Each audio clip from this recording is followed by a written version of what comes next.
Welcome to the Deep Dive, your essential shortcut to understanding the complex shifts defining the world of AI right now. Today, we are wrestling with three seismic high-stakes shifts that, while they seem disconnected, a robot in a kitchen, a copyright battle, and this massive infrastructure deal, they actually tell a unified story. They absolutely do. It's a story about the escalating cost and complexity of building what you might call true AI. Exactly. Our sources have laid out this fascinating and sometimes, well, frustrating landscape. That's right. So our mission today is to give you clarity. We're diving into the stark reality check of home robotics, the increasingly messy legal landscape of creative AI. And that massive multi-billion-dollar deal. And finally, yes, the alliances being forged in the compute wars. We want to show you not just what's happening, but why these forces are pushing technology in these really specific and very expensive directions. Okay, let's unpack this. I want to start with the futuristic product that is currently battling the messy reality of the average. The humanoid robot. The new generation of humanoids, specifically the 1X Neo, I mean, this robot is truly an object of aspiration. It's life-size. It looks like a sleek, mobile mannequin. You're right. And here's the shocker. It's actually for sale right now. Mhm. You can get it for a $500 a month subscription or, and get this, a $20,000 early access fee. $20,000. Yeah. And the company released these really polished promotional videos. One source called it the art of the possible, showing the robot just, smoothly doing tasks. But then the reviews dropped. And that's when you see the huge discrepancies. The example that really struck me was this video showing the robot struggling for minutes, actual minutes, just to open and close a dishwasher. It sounds almost comical. It does, but it underscores this fundamental, profound friction point. It really does, and this is where the core contradiction lies. We're looking at a $20,000 product whose primary function today is basically to collect training data. So wait, the consumer's paying a premium. They're paying to subsidize the company's R&D. Yeah. That's really what it is. The founder was very transparent that the robot relies heavily on what's called teleoperation. Teleoperation, so a human is driving it from somewhere else. Exactly. Think of it this way. Yeah. When you schedule the robot to unload your groceries, it's not fully autonomous yet. You're paying for a human, a virtual housekeeper, who is remotely controlling the robot's movements. Wow. And that person is collecting the required data points and slowly, laboriously, training the AI models in the background. It's basically outsourced human labor, just delivered via an advanced physical avatar. So I'm paying $500 a month for what is essentially expensive, high-tech babysitting for a robot that someone else is driving. That's the core contradiction in the value proposition right now. Mm. And it all goes back to the technical difficulty of the environment. I mean, we've seen robotics succeed beautifully in controlled spaces. Right, like Amazon fulfillment centers or even Waymo. Especially Waymo. You mentioned Waymo's success, which is now becoming, boringly normal for writers. Yeah. Why is the home environment so much harder? Because roads are structured, they have established lanes, they have clear signage, traffic laws. It's what we call a constrained search space. Okay. The difference between a Waymo street and your living room, as one analysis put it, is the difference between a lab and a chaotic toddler's birthday party. The home is an unstructured, vast, and infinite search space. Infinite. I mean, every single home is unique. Different furniture, different cupboard handles, different stoves, varying levels of clutter. This requires a truly staggering amount of training data for an AI to generalize. So they need millions of examples of how to open my specific weird drawer handle. Exactly, which is precisely what they're collecting via teleoperation. Okay, so if the goal is data collection and they need scale to get that data faster, why price it so aggressively high? That $500 price point feels, I don't know, counterintuitive if you need volume. That's a great question. And it's likely a mix of strategic and operational decisions. First, they're anchoring the price to the perceived value of a human housekeeper. Right, makes sense. But second, and this is critical, are the operational constraints. They have to limit availability because they also have to hire, train, and scale the human teleoperators to manage those shifts. Ah, so if they sold too many, they wouldn't have enough remote drivers. They wouldn't have the outsourced labor capacity. So they're managing their operational capacity and the hype at the same time. It really reveals the true choke point in physical AI today. Yeah. The physical world is just incredibly complex. And if the home is the ultimate unstructured physical environment, the legal world is proving just as messy when it comes to creative style. Let's shift gears. Okay, from physical challenges to intellectual property. Exactly. We're looking at this crucial development with video generation models like Sora 2. A major model developer got a formal letter from Japan's Content Overseas Distribution Association, or CODA. And this isn't some small group. This is an extremely powerful anti-piracy organization. They represent titans of Japanese IP. We're talking Studio Ghibli, Bandai Namco, all the major rights holders. And their concern is pretty straightforward, but the implications are just massive. What's the core issue? These generative models are creating output that, implicitly relies on their IP and their artistic style. A user can just ask for a cartoon in the style of Studio Ghibli, and the model delivers. It essentially reproduces recognizable, compensable work without permission. And without a clear royalty system.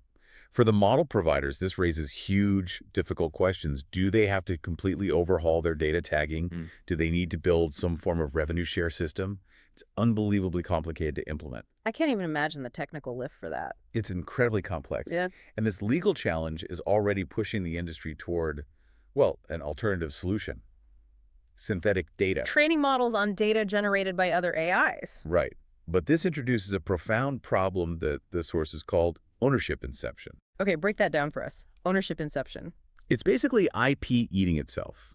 If an AI generates a new video that is influenced by, say, copyrighted Ghibli style, who owns the IP of that new synthetic data? Is it the original creator? The AI company, the user who prompted it? Who knows? The ownership gets inception-level complex. It's creating new legal ambiguities faster than courts can even rule on the old ones. Which is why I imagine this creates a legal landmine for enterprises. If you're a big company, you just can't risk these ownership issues. Exactly. And this is why some major providers, like one well-known image software company, have made this explicit choice to train only on purely copyrighted, licensed, safe data. So they give up some of the model's utility and breadth. But they provide their enterprise clients with certainty. With indemnification, they are sacrificing flexibility for legal safety. So we're left with this ultimate philosophical question. How do we decide if a generated style is too close? Should we judge it by the output, what we see on the screen? Or do we need to look at the innards of the neural network? The model interpretability question. Yeah, should we try to understand which nodes were activated to reproduce a style? I think analyzing the innards might actually make the issue even more gray, not less. The moment you expose which neurons were activated, you just start a new game of trying to prompt around those specific nodes. Right. This can't be solved by tech companies drawing arbitrary lines. And it can't be solved by rights holders demanding censorship that limits the model's utility. This will require real, functional regulatory frameworks from a societal or governmental level. The cost of complexity just applied to the legal world instead of the physical one. That's a perfect way to put it. Okay, now let's connect all this escalating complexity and risk to the staggering cost of just building the compute to run these models. Topic 3, the infrastructure game. The big money. The really big money. We saw news of a massive partnership between a major model developer and a major cloud provider. A $38 billion commitment to expand compute capacity. $38 billion. It's an absolutely enormous figure, even in the rarefied air of AI valuations. Yeah. And what's interesting is this model developer already has a deep established alliance with a competing cloud provider. That's the key. This partnership confirms that the competitive moat is rapidly shifting from the pure model layer, the software, into the infrastructure layer. So it's about diversifying. It's about diversifying and hedging their bets. They can't afford to be stuck with a single provider in this intense compute scarcity environment. But There's a but. there's a big but. Despite diversifying the cloud provider, the deal remains laser-focused on one specific hardware giant's GPUs. This is the hardware gravity well in action. Meaning you can switch clouds, but you can't easily switch chips. Precisely. Model optimization is so specific to the chip architecture, like NVIDIA's C-Day. If you spend months optimizing your model for one chip, switching to a competitor's architecture, like a TPU or Trainium, requires massive rework in engineering. So they're fundamentally locked into one hardware architecture. The cloud diversification is just about supply. Exactly. They are seeking any GPU in a storm to secure capacity, but those GPUs must conform to the architecture their models are built around. So what does this massive commitment mean right now? Is this $38 billion for training the next big model, or is it for something else? The sources mention the capacity will be used to rapidly scale agentic workloads. Okay. Define agentic workloads simply for us. Basically, it means the AI is autonomously managing a complex multi-step project. It's like a virtual employee. It's not just answering one question, it's managing a whole workflow. So this is about inference, not training. This capacity is largely focused on inference running those already trained models at scale, probably for enterprise clients.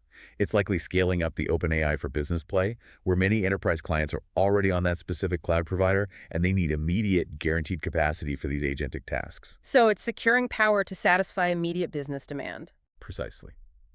We should note, though, that proprietary foundational models are still exclusive to their original cloud partner. This new deal seems tactical, securing necessary GPUs for specific immediate inference scaling. It just proves that compute infrastructure is the central battlefield today. This has been a really comprehensive look at the pressures shaping AI. Let's just circle back and connect these three high-stakes shifts. What does? First, we saw that the difficulty of the physical, unstructured home environment requires immense human intervention, which is why that robot is so expensive today. Then we discussed how the difficulty of the legal, unstructured creative environment requires unprecedented societal solutions to deal with things like ownership inception. And finally, we saw that solving all these complexities requires astronomical scale, forcing these huge multi-cloud alliances like the $38 billion commitment that are all built around the inescapable need for specialized hardware. And that $38 billion figure, above all else, really just drives home the staggering cost required simply to participate at the top tier of the AI race. Complexity equals cost, and the cost of entry is just mind-boggling. So here's a final thought for you to mull over. Considering the immense complexity and resources involved just to make a robot struggle to close a dishwasher today, what do you think will be the first truly mundane, complex household task like, say, perfectly folding a fitted sheet that we will actually allow an autonomous robot to take over? We'd love to hear your thoughts and suggestions on that question. Please share your opinions in the comments below. And if you enjoyed this deep dive and found these insights valuable, please take a moment to like this content, subscribe to the channel, and turn on that notification bell so you get all our new content when it drops. Share this with others who love to learn. We appreciate you joining us, and we'll see you next time.